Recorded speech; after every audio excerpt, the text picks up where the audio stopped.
Imagine walking into a world where everyone looks down on you, where every glance is a judgment, every word a weapon. Now imagine that you hold a threat so powerful it could turn that world upside down in an instant. Today, I'm going to tell you the story of a man who stepped into a glittering skyscraper as a nobody, a janitor in a worn-out uniform, carrying nothing but a tattered backpack. They mocked him, humiliated him, treated him like dirt under their polished shoes. But what they didn't know was that this man was no ordinary janitor. He was the key to a billion-dollar empire, and his silence was more dangerous than any weapon. What dark secrets did he uncover in the heart of this corporate giant? What hidden enemies lurked behind fake smiles, and how will the truth shatter everything they thought they knew? If you believe in justice, in the power of the underdog, hit that subscribe button right now. Turn on notifications and brace yourself for a story full of betrayal, revenge, and redemption. Where are you watching from? Drop a comment and let's dive into this roller coaster of a tale together. In the pulsating heart of New York City, where ambition and power collide in a symphony of steel and glass, stands Empire Heights, billion-dollar real estate conglomerate that dominates the skyline.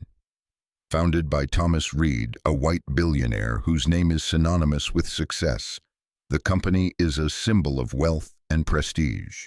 But beneath its polished exterior, whispers of corruption and discrimination echo through its marble halls. Stories of employees of color being sidelined, mistreated, and pushed to the margins have reached even the farthest corners of the city.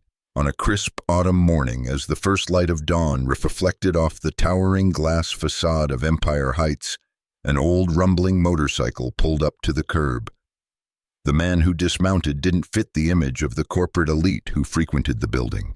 He wore a faded hoodie, dark jeans, and carried a worn-out backpack slung over one shoulder. His name was Marcus Reed, the eldest son of Thomas Reed and the rightful heir to the empire.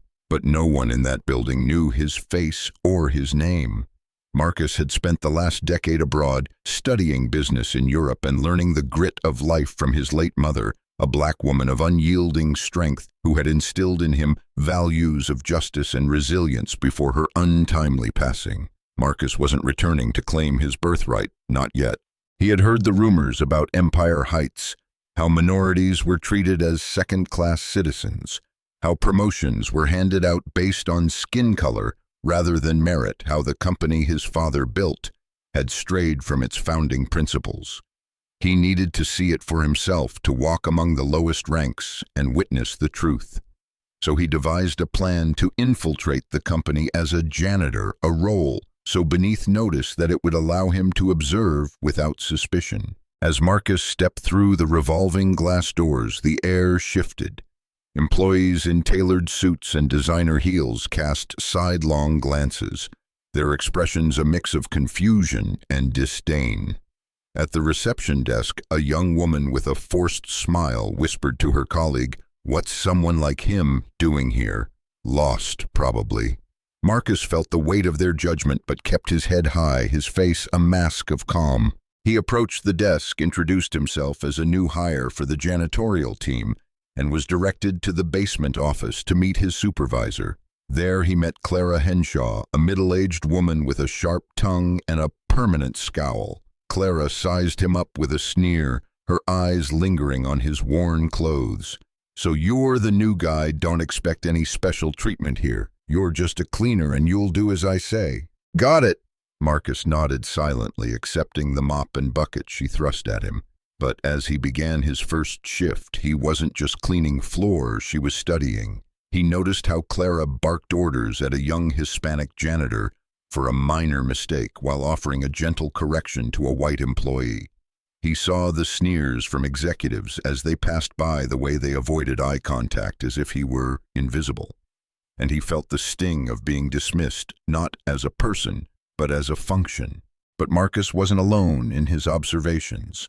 Among the sea of indifferent faces, one person caught his attention, Sarah Bennett, a black woman in her 30s who worked in the administrative department. Sarah had a quiet strength about her, a resilience born from years of navigating the subtle and overt biases of Empire Heights. She watched Marcus from a distance, noting how he carried himself with a dignity that didn't match his role. Their paths hadn't crossed yet, but something told her this man was more than he seemed. As Marcus scrubbed floors and emptied trash bins, he began to piece together the toxic culture of Empire Heights. But this was only the beginning.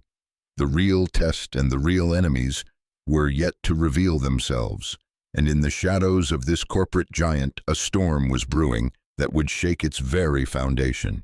The first week at Empire Heights was a baptism by fire for Marcus. Each day brought new humiliations, each shift a reminder of the deep-seated prejudice that festered within the company's walls. Clara Henshaw made it her personal mission to break him. If Marcus mopped a hallway shed claim, it was streaky, and demand he do it again. If he cleaned a conference room shed, point out imaginary dust and berate him in front of others. Are you blind or just incompetent?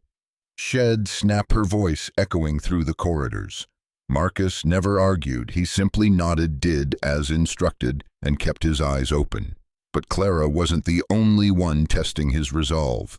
James Carter, a senior operations manager with slicked-back hair and an air of entitlement, took a particular dislike to Marcus. James was the kind of man who thrived on power, who saw anyone beneath his rank as disposable. One afternoon, as Marcus was mopping the executive lounge, James strode in, deliberately knocking over a trash bin as he passed. Papers and coffee cups spilled across the freshly cleaned floor.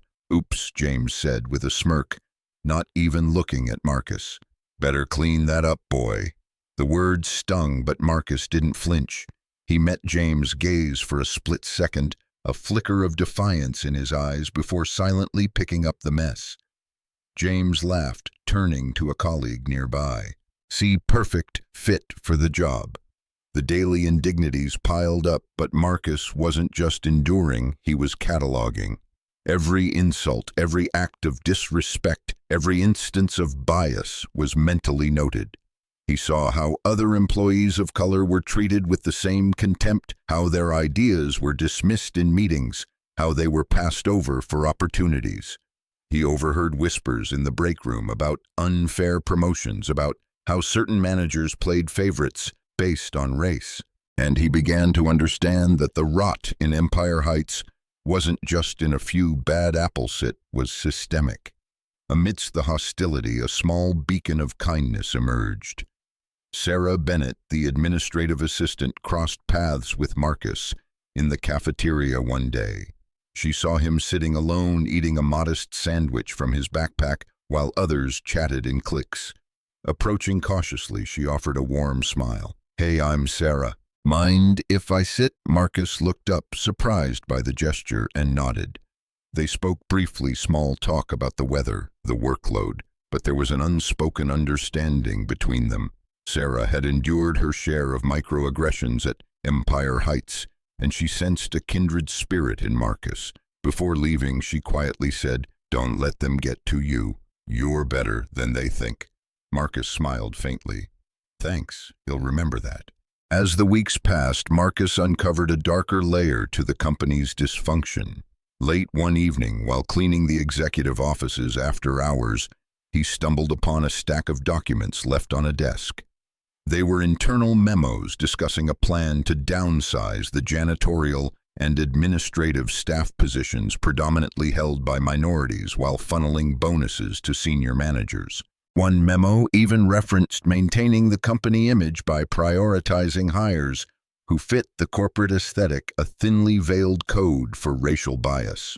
Marcus' blood boiled as he read, but he kept his composure. He took photos of the documents with his phone, knowing they could be crucial evidence later. This discovery marked the first climax of his journey. The next day, emboldened by the evidence, Marcus decided to test the waters. During a staff meeting where janitors were briefly present to set up the room, he casually lingered near the executive's table, listening as James Carter boasted about the upcoming layoffs. "It's just business," James said with a shrug. "We can't have dead weight dragging us down." Marcus felt a surge of anger, but held back. Instead, he made eye contact with Sarah across the room, who had also overheard. Her expression mirrored his, disgust mixed with helplessness. In that moment, an unspoken alliance formed. Sarah didn't know Marcus' true identity, but she knew he was someone who saw the injustice as clearly as she did. However, Marcus's subtle defiance didn't go unnoticed. Clara, ever vigilant, caught him lingering near the executives and dragged him aside after the meeting. "What do you think you're doing eavesdropping like you belong here?" she hissed. Before he could respond, she grabbed a nearby coffee mug, still half full, and poured it onto the floor. "Clean that up now, and don't ever forget your place." The act was meant to humiliate, but Marcus saw it as a challenge. As he knelt to clean, he whispered under his breath, "Soon you'll know mine." Clara didn't hear, but the fire in his eyes made her step back instinctively. This incident was a turning point. Marcus knew he couldn't stay silent much longer. The evidence was mounting. The injustices were glaring, and the time for action was approaching. But he also knew he needed more proof, more allies, and the perfect moment to strike. Little did he know, a betrayal from within the company would soon push him to the edge, setting the stage for an even greater confrontation.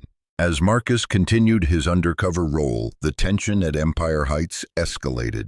The planned layoffs loomed closer, and the atmosphere among the lower-tier staff grew increasingly anxious. Whispers of discontent spread, but fear kept most silent.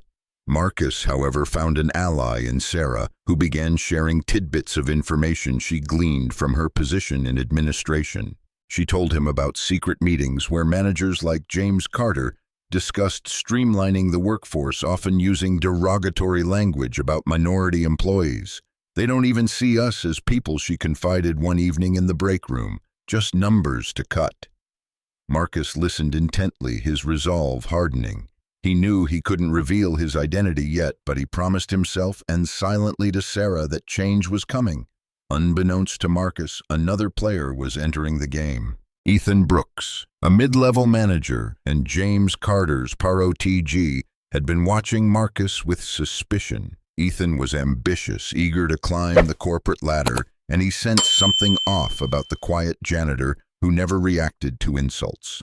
Unlike James, who dismissed Marcus as insignificant, Ethan's instincts told him to dig deeper.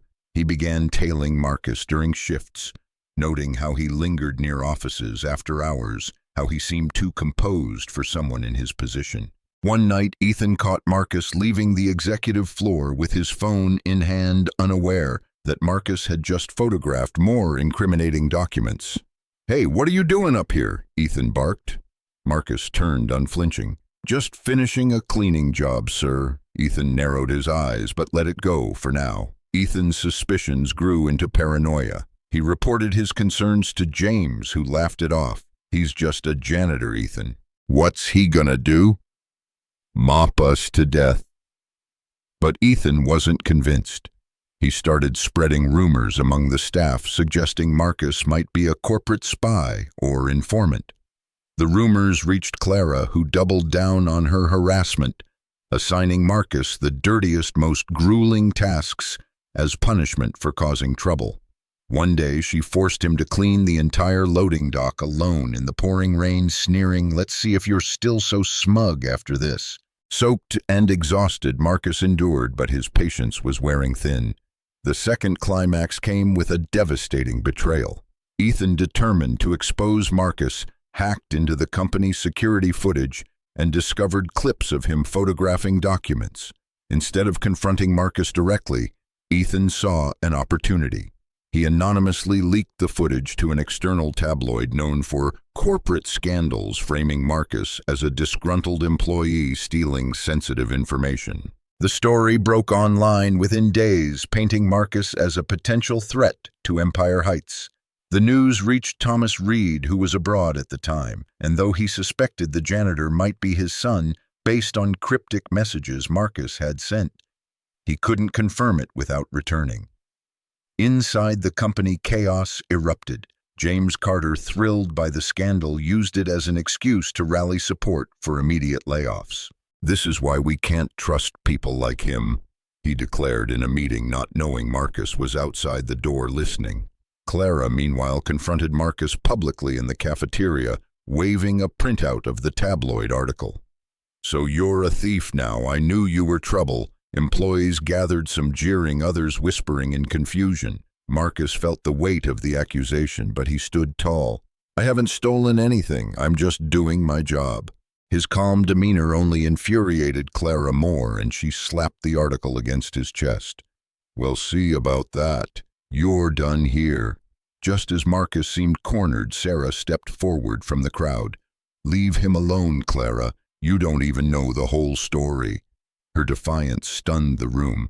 Clara turned on her venomous. "Stay out of this, or you're next."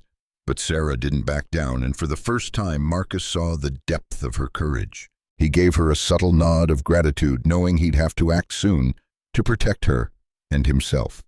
That night, Marcus made a critical decision. He contacted a trusted friend from his time abroad, a tech expert named Jamal, to trace the leak. Within hours, Jamal confirmed Ethan's involvement, providing digital evidence of the hack. Armed with this, Marcus prepared for the final showdown. He also sent a message to his father, Thomas, urging him to return to New York immediately. The stage was set for a revelation that would shake Empire Heights to its core. Marcus' voice echoed through the conference room as he exposed Ethan Brooks' betrayal. "Mr. Brooks, your ambition led you to frame me as a thief, leaking footage to the press to protect your own interests. But the truth always comes out." He held up his phone, displaying the digital evidence provided by his friend Jamal's screenshots of Ethan's communications with the tabloid timestamps of the hacked security footage, and even an email where Ethan boasted about taking down the janitor spy. The room fell into a stunned silence, the weight of the accusation hanging heavy. Ethan's face turned ashen. He opened his mouth to protest, but no words came. Instead, he shot a desperate glance at James Carter, hoping for support. James, however, was already distancing himself, his expression one of calculated indifference. "I had no idea about this," James muttered loud enough for everyone to hear. Ethan acted on his own. The betrayal within betrayal was palpable. James was throwing Ethan under the bus to save himself. Thomas Reed, standing at the head of the table, raised a hand for silence. His piercing gaze swept over the room, landing on each of the accused. This company was built on integrity, on the belief that hard work and fairness would define us. What I've heard today, and what my son has endured, proves that we've strayed far from that vision. There will be consequences. Before Thomas could continue, the first unexpected twist unfolded. From the back of the room, a voice interrupted, a voice no one expected to hear. It was Sarah Bennett, the administrative assistant, who had quietly supported Marcus. She stepped forward, her hands trembling, but her voice steady. "Mr. Reed, if I may speak, there's more to this story that even Marcus doesn't know." All eyes turned to her, including Marcus, whose brow furrowed in confusion. Sarah took a deep breath. "I've worked here for 7 years, and I've seen the discrimination, the favoritism, the cruelty. But I've also been part of something I'm not proud of. A year ago, I was coerced by Mr. Carter into altering employee performance reports. He wanted certain people, mostly minorities, rated lower so they could be denied promotions or fired. I did it because I was afraid of losing my job, of not being able to support my family. But I kept copies of the original reports, and I've been waiting for the right moment to come forward." She pulled a USB drive from her pocket, holding it up. "Everything is here, proof of how deep this corruption goes." The room erupted in gasps and murmurs. James Carter's facade of calm shattered. He lunged forward, his face red with fury. "That's a lie. She's making this up to save herself." But Thomas' bodyguard stepped in, blocking him. Marcus, meanwhile, looked at Sarah with a mix of shock and admiration. He hadn't known the full extent of her burden, the secret she'd carried. "Sarah," he said softly, "why didn't you tell me?" Sarah's eyes welled with tears. "I wanted to, but I didn't know if I could trust anyone. When I saw how you handled everything, How you stayed strong. I knew I had to do this. I'm sorry I didn't speak sooner.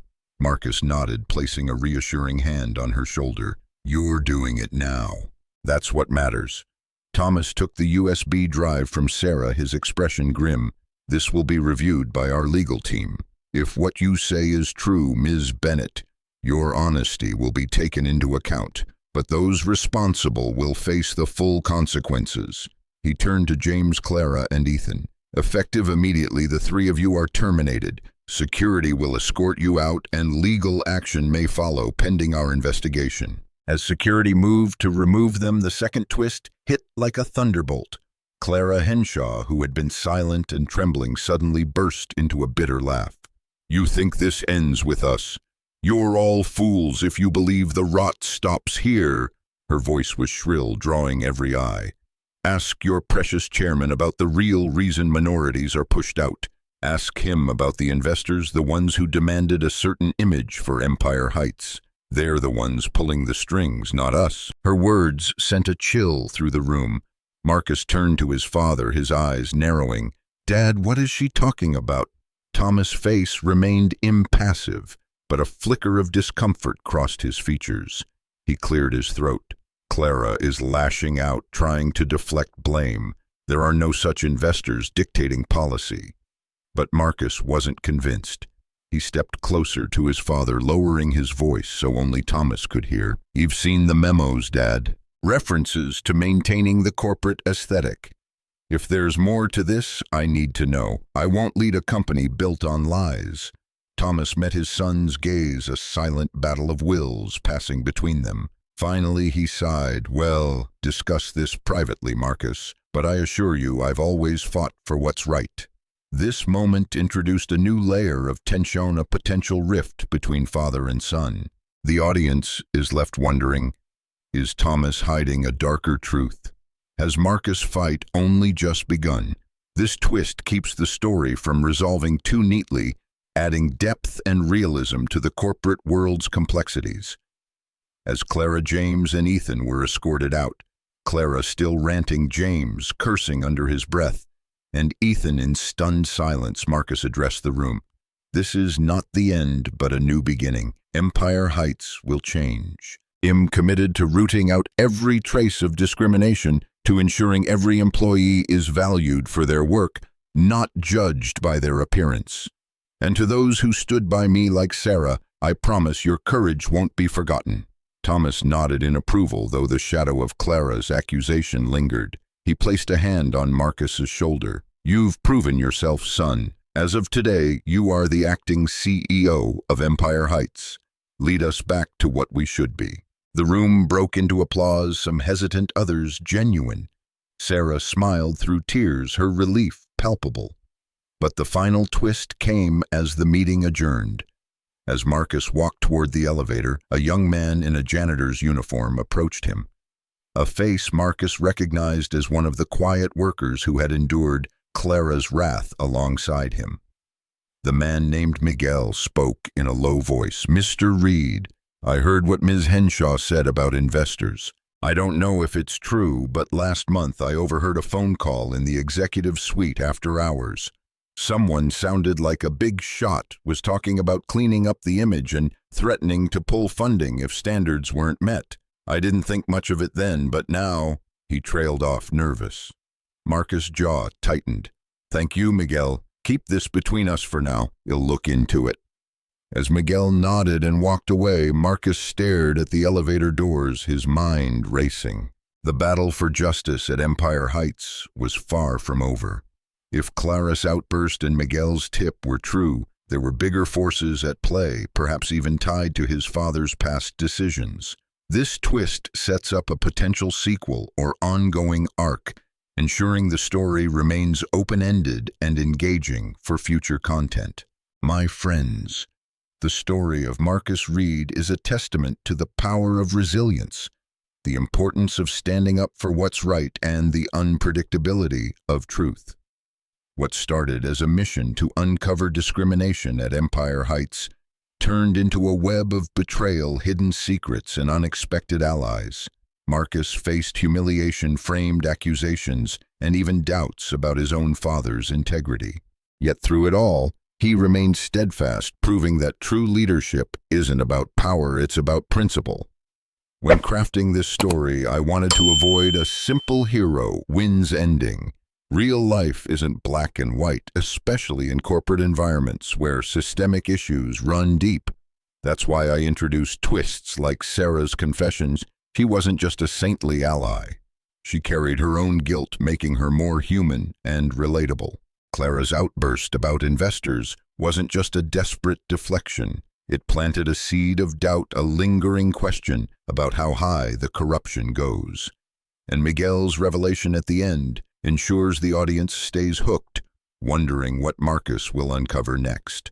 A storytelling tip: always leave a door slightly ajar. Give closure, but hint at more to come. It keeps your audience hungry for the next chapter.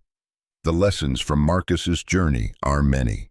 First, never underestimate anyone based on their role or appearance.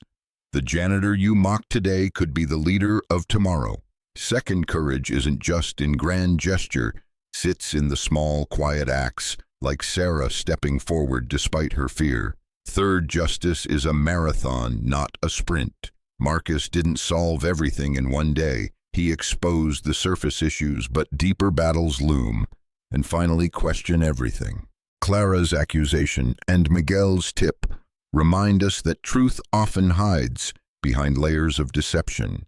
As I developed these twists, I ensured they fit logically within the narrative. Sarah's confession ties to her established empathy for Marcus. She felt safe enough to reveal her past because of his strength. Clara's outburst aligns with her bitter, vindictive nature. She'd rather drag others down than accept defeat. And Miguel's tip builds on Marcus's earlier observations of systemic bias, making it plausible that external forces are involved. Logic is the backbone of suspense. Without it, twists feel cheap. A good twist should surprise, but in hindsight feel inevitable. What do you think of Marcus' story? Should he trust his father or dig deeper into the investor claims? Was Sarah right to stay silent for so long, or should she have acted sooner? And what do you think lies ahead for Empire Heights? Drop your thoughts in the comments. I read everyone. If this story moved you, hit like, subscribe, and turn on notifications for more tales of justice and redemption. Share this video with someone who needs to hear it, and let me know where you're watching from. Until next time, remember, the underdog's fight is often the fiercest. See you soon.